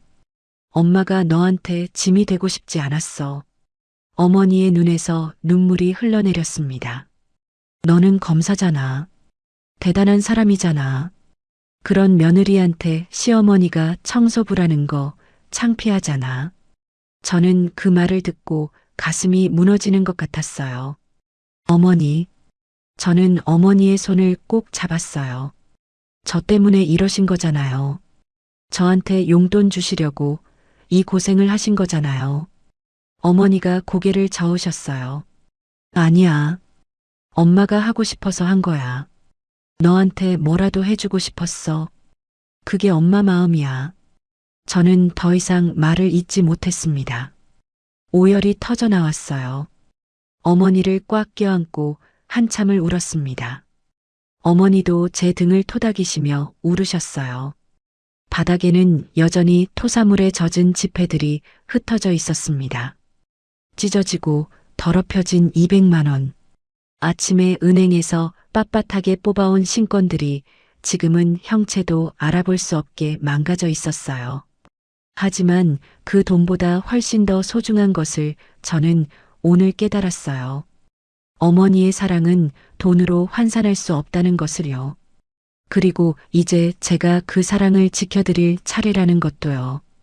그날 밤 저는 어머니를 모시고 집으로 돌아왔습니다. 택시 안에서 어머니는 한마디도 하지 않으셨어요. 창밖만 멍하니 바라보셨습니다. 가로등 불빛이 어머니의 부은 뺨을 비출 때마다 가슴이 아렸어요. 저는 어머니의 손을 꼭 잡고 있었습니다. 현관문을 열자마자 남편 현우가 달려왔습니다. 그는 어머니의 부은 뺨을 보고 얼굴이 새하얗게 질렸어요. 눈이 휘둥그레졌습니다. 엄마, 이게 무슨 일이야? 얼굴이 왜 이래? 현우의 목소리가 떨렸어요. 어머니는 고개를 숙인 채 아무 말씀도 하지 않으셨습니다. 작은 어깨가 움츠러들어 있었어요. 저는 현우를 데리고 안방으로 들어갔습니다. 그리고 오늘 있었던 일을 처음부터 끝까지 설명했어요. 어머니가 호텔 청소 일을 하셨던 것, 로비에서 무릎 꿇고 구두를 닦으셨던 것, 마 회장에게 폭행당한 것, 제가 현행범으로 체포한 것까지요. 현우는 제 얘기를 듣는 내내 아무 말도 하지 못했어요. 입술을 꽉 깨물고 주먹을 불끈 쥐고 있었습니다. 얼굴이 점점 붉어지더니 눈에 핏발이 서기 시작했어요. 설명이 끝나자 그는 벽을 주먹으로 세게 내리쳤습니다. 그 개자식, 내가 당장 가서 죽여버릴 거야. 현우가 이를 갈았습니다. 손등에서 피가 배어 나왔어요. 저는 황급히 그의 팔을 잡았습니다. 진정해. 법대로 처리할 거야. 내가 반드시 그 인간 무릎 꿇게 만들 테니까. 현우가 저를 바라보았어요. 그의 눈에 눈물이 그렁그렁 맺혀 있었습니다. 엄마가 왜 그런 일을 하셨을까? 우리한테 말씀하셨으면 됐잖아. 왜 혼자 그 고생을 하셨어? 저는 고개를 저었어요. 어머니는 우리한테 짐이 되기 싫으셨대. 며느리한테 용돈 주고 싶어서 일하신 거래. 현우의 얼굴이 일그러졌습니다. 그는 울음을 참으려 애쓰고 있었어요. 어깨가 들썩거렸습니다. 그날 밤 저는 잠을 이루지 못했습니다. 머릿속에서 낮에 있었던 일들이 계속 재생되었어요. 어머니의 부은 뺨, 토사물에 젖은 무릎, 바닥에 흩어진 돈, 그리고 마 회장의 비웃음 섞인 얼굴. 눈을 감아도 그 장면들이 선명하게 떠올랐습니다. 새벽 4시쯤 핸드폰이 울렸습니다. 어둠 속에서 화면이 밝게 빛났어요. 철민에게서 온 전화였습니다. 검사님, 마 회장이 변호사 대동하고 진술을 시작했습니다. 근데 문제가 생겼어요. 저는 벌떡 일어나 앉았습니다. 심장이 쿵쾅거렸어요. 무슨 문제? 폭행 건은 인정했는데 단순 폭행으로 벌금형 내고 끝내려는 것 같습니다. 변호사가 합의를 요청하고 있어요. 5천만 원을 제시했습니다. 저는 이를 악물었어요. 5천만 원. 그 돈으로 어머니의 뺨을 때린 죄를 덮으려는 거예요. 어머니의 자존심을 돈으로 사려는 거였습니다. 저는 단호하게 말했어요. 합의 안 해. 절대 안 해. 알겠습니다. 그리고 검사님, 오늘 중으로 호텔 압수수색 영장 청구하시죠. 폭행건이랑 별개로 횡령수사 명목으로요. 저는 고개를 끄덕였어요. 그래. 오전에 영장 청구서 작성할게. 비자금 장부가 그 호텔 어딘가에 있을 거야. 전화를 끊고 시계를 보니 새벽 4시 반이었습니다. 창밖은 아직 깜깜했어요. 저는 옷을 갈아입고 검찰청으로 향했습니다. 해가 뜨기도 전에 사무실에 도착했어요. 오전 10시 영장이 발부되었습니다. 판사의 직인이 찍힌 영장을 손에 쥐니 가슴이 뛰었어요. 저는 수사팀을 이끌고 더킹 호텔로 향했습니다. 검은색 수사 차량 세대가 호텔 앞에 줄지어 섰어요. 호텔 직원들이 당황한 표정으로 저희를 바라보았습니다. 수군거리는 소리가 들렸어요. 서울중앙지검 특수부입니다. 압수수색 영장 나왔습니다. 저는 영장을 호텔 매니저에게 내밀었어요. 바로 어제 어머니에게 유니폼이 구겼다고 핀잔을 주던 그 젊은 남자였습니다. 그의 얼굴이 새하얗게 질렸어요. 번들거리게 넘긴 머리카락이 축 처져 있었습니다. 어디를 수색하시려고요? 마동석 회장 집무실, 재무팀 사무실, 그리고 지하 금고요. 저는 또박또박 말했습니다. 수사관들이 호텔 안으로 진입했어요. 저도 그 뒤를 따랐습니다. 마 회장의 집무실은 호텔 꼭대기 층에 있었어요. 엘리베이터 문이 열리자 거대한 공간이 펼쳐졌습니다. 천장까지 닿는 유리창으로 서울 시내가 한눈에 내려다 보이는 곳이었어요. 황금색 장식으로 가득한 화려한 공간이었습니다. 책상만 해도 제 방 절반 크기는 될 것 같았어요. 권력과 돈의 상징 같은 곳이었습니다. 수사관들이 서랍장과 금고를 뒤지기 시작했어요. 서류들이 바닥에 쏟아졌습니다. 저는 책상 위에 놓인 서류들을 훑어보았어요. 그때 책상 서랍 깊숙한 곳에서 뭔가가 손에 잡혔습니다. 서랍 이중 바닥 밑에 숨겨진 것이었어요. 가죽 표지의 낡은 수첩이었습니다. 저는 수첩을 펼쳐보았어요. 순간 심장이 두근거리기 시작했습니다. 빼곡하게 적힌 숫자들과 이름들, 날짜별로 정리된 금액들. 이건 비자금 장부였어요. 그것도 마 회장이 직접 손으로 쓴 원본 장부였습니다. 15년간 찾아 헤매던 바로 그것이었어요. 박 수사관. 저는 철민을 불렀어요. 그가 달려왔습니다. 이거 봐요. 비자금 장부 원본이에요. 철민이 수첩을 들여다보더니 눈이 휘둥그레졌어요. 대박. 이거 800억 넘게 기록되어 있네요. 정치인 이름도 있고 고위 공무원 이름도 있어요. 저는 장부를 넘기며 내용을 확인했습니다. 페이지마다 충격적인 기록들이 빼곡했어요. 선거 때마다 정치인들에게 건넨 뇌물, 세무조사를 무마하기 위해 건넨 돈, 언론사에 뿌린 입막음 비용. 마 회장이 그동안 저지른 범죄들이 고스란히 담겨 있었습니다. 이거면 끝이에요. 마동석, 이제 빠져나갈 구멍 없어요. 저는 장부를 증거 봉투에 넣으며 말했습니다. 가슴이 벅차올랐어요. 15년간 숨겨온 비자금의 실체가 드러난 거예요. 손끝이 떨렸습니다. 이 작은 수첩 한 권이 거대한 범죄 제국을 무너뜨릴 열쇠였어요. 철민이 장부를 들여다보며 고개를 저었습니다. 이 인간 기록 습관이 있었군요. 자기 범죄를 꼼꼼히 적어놓다니. 그게 오만함이야. 자기가 절대 안 잡힐 거라고 생각했던 거지. 저는 창밖을 바라보았어요. 서울 시내가 발 아래 펼쳐져 있었습니다. 마 회장은 매일 이 풍경을 내려다보며 자신이 세상의 왕이라고 생각했겠죠. 하지만 이제 그 왕자가 무너지려 하고 있었어요. 그때 제 핸드폰이 울렸습니다. 모르는 번호였어요. 저는 전화를 받았습니다. 여보세요? 강지수 검사님이시죠? 낯선 여자 목소리였어요. 젊은 목소리였습니다.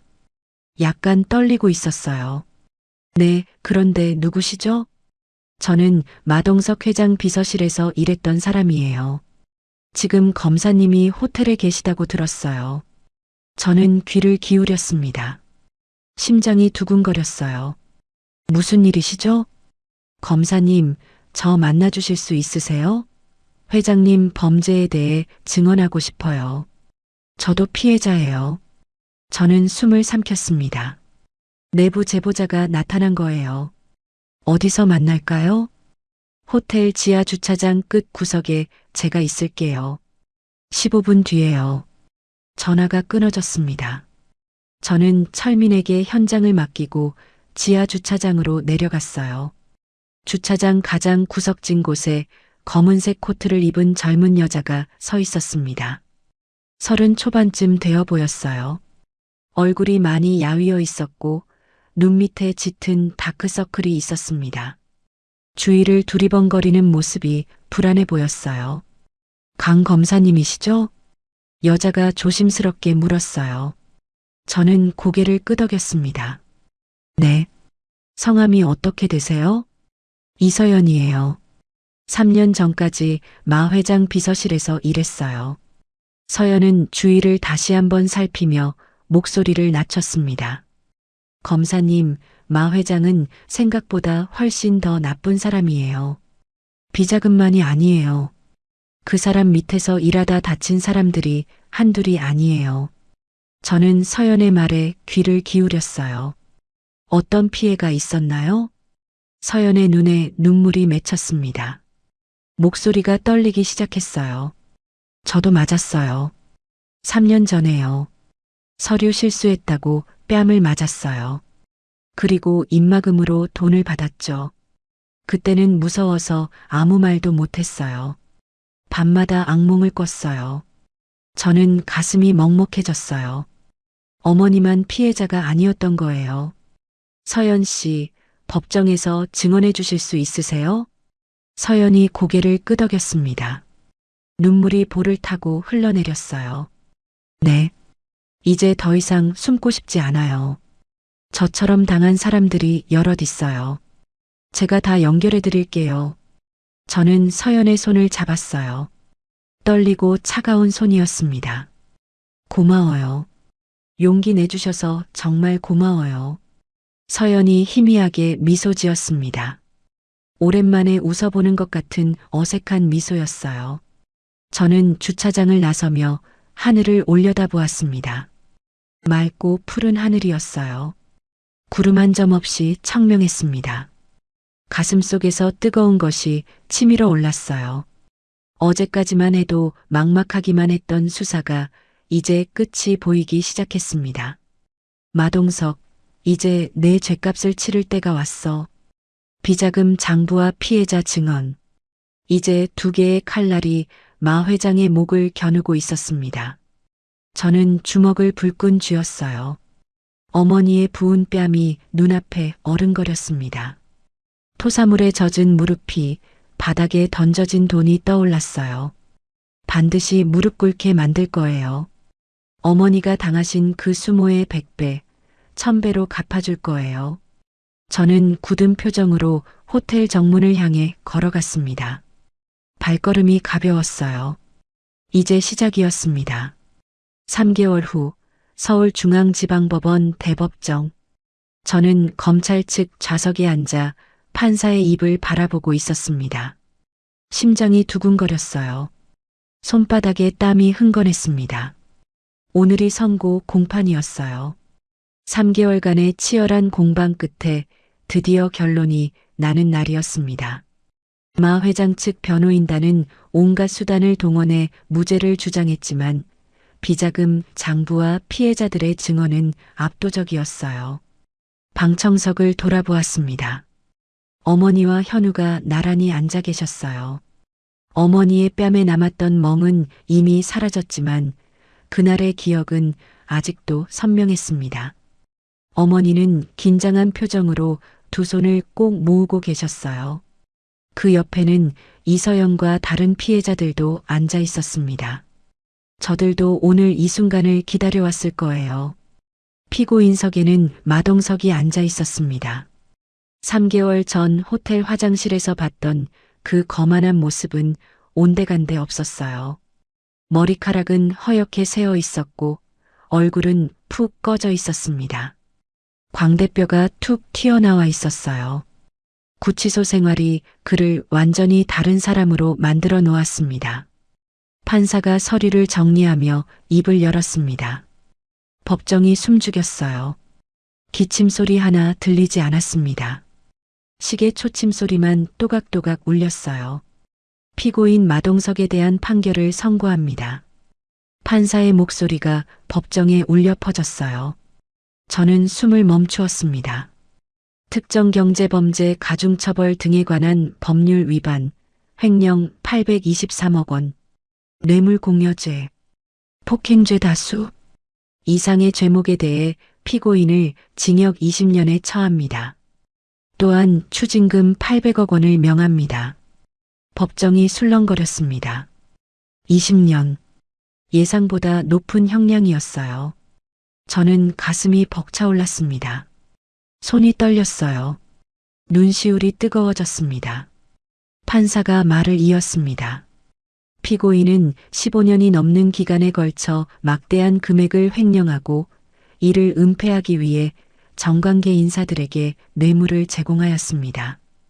또한 자신의 권력을 남용하여 다수의 직원들을 상습적으로 폭행하였으며 그 중에는 68세 고령의 피해자도 포함되어 있습니다. 피해자들은 생계를 위해 부당한 처우를 감내해야 했고 그 고통은 이루 말할 수 없습니다. 피고인의 죄질이 매우 불량하고 반성의 기미가 보이지 않아 엄벌에 처하는 바입니다. 마동석의 얼굴이 새하얗게 질렸습니다. 눈이 휘둥그레졌어요.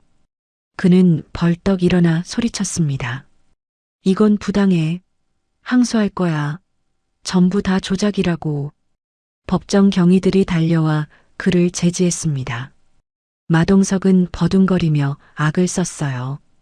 강지수, 너 두고 봐. 내가 나가면 가만 안 둬. 너희 가족 전부 망하게 해줄 거야. 저는 그의 눈을 똑바로 바라보았습니다. 한치의 흔들림도 없이요. 3개월 전 어머니를 짓밟던 그 오만한 눈빛은 사라지고 공포와 분노로 일그러진 얼굴만 남아 있었어요. 그 모습이 한없이 초라해 보였습니다. 마동석이 법정 밖으로 끌려나갔습니다. 그의 고함 소리가 점점 멀어져 갔어요. 저는 깊은 숨을 내쉬었습니다. 어깨에 무거운 짐이 내려앉는 기분이었어요.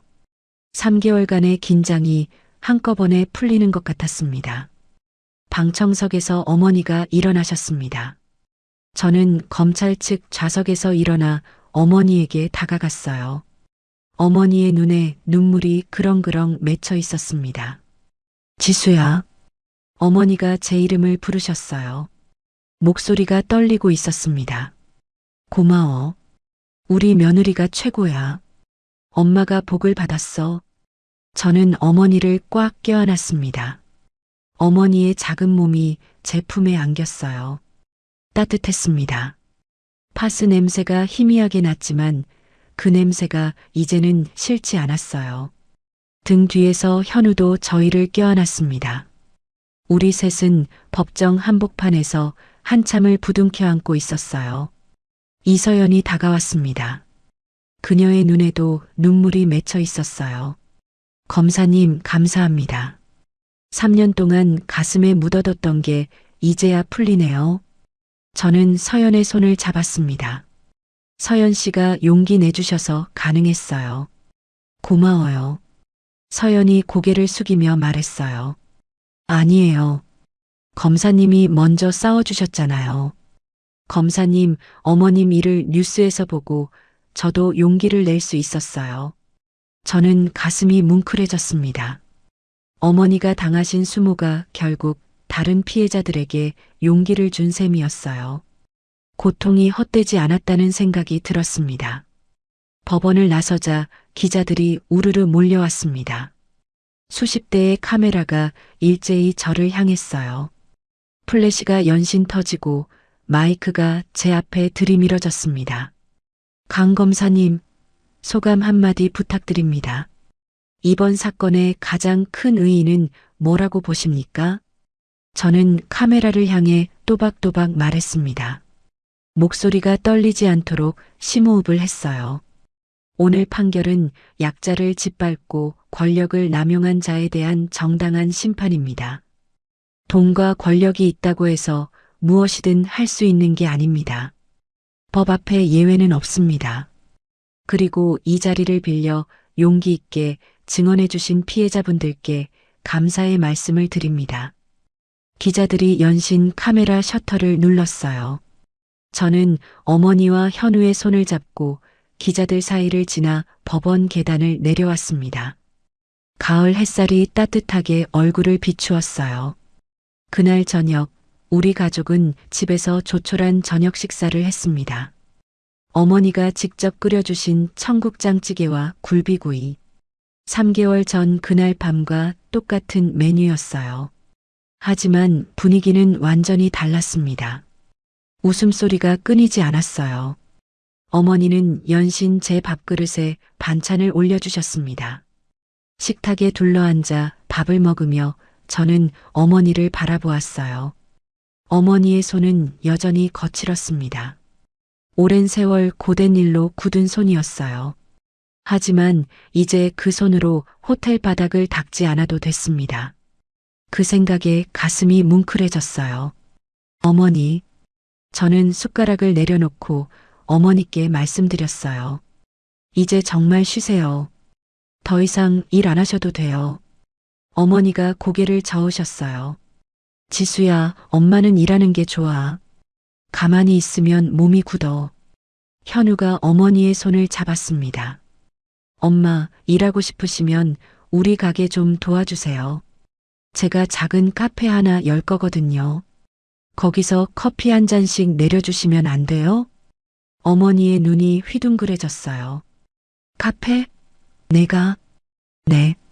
엄마랑 지수 근처에서요. 퇴근하고 들르면 엄마가 커피 내려주시고 우리 셋이 도란도란 얘기하는 거예요. 어머니의 눈에 눈물이 맺혔습니다. 그거 좋겠네. 엄마가 커피 내리는 거 배워볼게. 식사를 마치고 저는 방에서 작은 상자 하나를 가져왔습니다. 연분홍색 봉투가 들어 있었어요. 3개월 전 호텔 화장실 바닥에서 주워온 것이었습니다. 토사물에 젖고 찢어진 지폐들을 은행에서 교환해 새 돈으로 바꿔 넣었어요. 어머니, 이거요. 저는 봉투를 어머니께 내밀었습니다. 3개월 전에 드리려던 거예요. 어머니 용돈이에요. 어머니가 봉투 위에 적힌 글씨를 보시더니 눈물을 글썽이셨습니다. 어머니, 이제 꽃길만 걸으세요. 사랑해요. 지수야, 이 돈은 엄마가 쓰지 않을래. 현우 카페 여는데 보태자. 저는 고개를 저었어요. 안 돼요, 어머니. 이건 어머니 드리는 거예요. 어머니가 잠시 망설이시다가 고개를 끄덕이셨어요. 그럼 엄마가 이 돈으로 바리스타 수업 들을게. 현우 카페에서 커피 내리려면 배워야 하잖아. 저는 웃음이 터져 나왔어요. 현우도 웃었습니다. 어머니도 눈물을 닦으시며 웃으셨어요. 그날 밤 저는 베란다에 나가 하늘을 올려다보았습니다. 별이 총총히 빛나고 있었어요. 현우가 다가와 제 옆에 섰습니다. 지수야, 수고했어. 저는 남편의 어깨에 머리를 기댔어요. 어머니 지켜드리지 못해서 미안해. 현우가 제 손을 잡았습니다. 아니야. 내가 아니었으면 어떻게 됐겠어. 멀리서 어머니가 설거지를 하시는 소리가 들려왔어요. 접시와 물이 부딪히는 소리, 콧노래 소리. 그 소리가 세상에서 가장 아름다운 음악처럼 들렸습니다. 법정에서 마동석에게 선고가 내려지는 순간 저는 깨달았습니다. 정의는 돈이나 권력으로 살 수 없다는 것을요. 그리고 가족의 사랑은 그 어떤 것으로도 대신할 수 없다는 것을요. 어머니는 평생을 저희를 위해 당신을 낮추셨습니다. 무릎 꿇고 고개 숙이고 자존심을 접으셨어요. 68배 나이에 남의 토사물을 닦으면서도 며느리 걱정을 하셨습니다. 그게 어머니의 사랑이었어요. 하지만 이제는 제가 어머니를 세워드릴 차례입니다. 어머니의 남은 인생은 꽃길만 걸으실 수 있도록 제가 그 길을 닦아드릴 거예요. 베란다에서 거실로 들어가니 어머니가 설거지를 마치고 나오셨습니다. 앞치마를 풀어 개키시는 손놀림이 익숙해 보였어요. 지수야, 너도 빨리 자. 내일 출근해야지. 어머니가 제 머리를 쓰다듬어 주셨어요.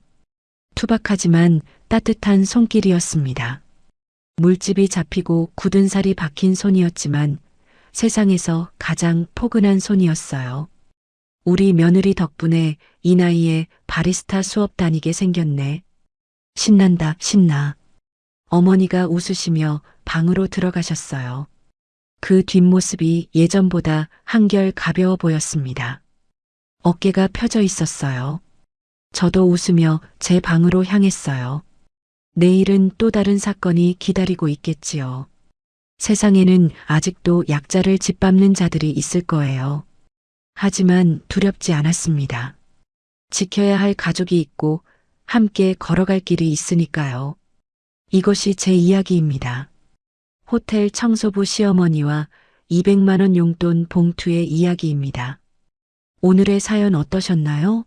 사연이 마음에 닿았다면 더 좋은 사연으로 찾아뵐 수 있도록 구독과 좋아요를 눌러주세요. 그리고 사연의 주인공을 위한 따뜻한 말씀도 댓글로 부탁드립니다. 여러분의 오늘을 응원합니다. 인생 소풍이었습니다.